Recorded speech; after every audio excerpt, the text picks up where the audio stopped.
U.S. history is a story of contradictions. A 245-year struggle between the lofty ideals expressed in our founding documents and the harsh reality of life for millions of African Americans and other people of color who have been systematically denied the rights enjoyed by white citizens.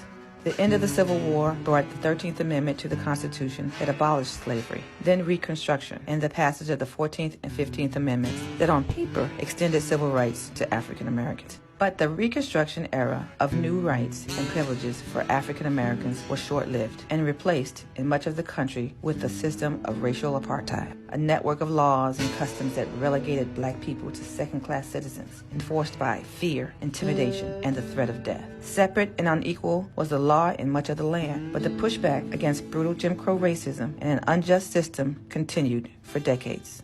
In 1946, the U.S. Supreme Court's Morgan v. Virginia ruling found racial segregation on interstate buses violates the Constitution's Interstate Commerce Clause. In 1954, the Supreme Court's Brown v. Board of Education ruling ended segregation in public schools, marking what many consider the beginning of the Civil Rights era. The ruling largely overturned the court's 1896 decision in Plessy v. Ferguson that for decades had propped up Jim Crow laws. The court's ruling in the Brown case was once again largely ignored by many states, especially in the South. Sporadic sit-ins and protests led by young people continued throughout the 1950s, challenging the system of racial apartheid. By the 1960s, a movement had coalesced, and black organizers, many who were college students, began setting up more formalized protests to challenge white supremacy.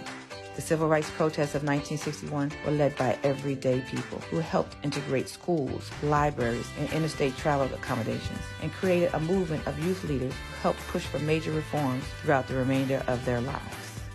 It was a year of action.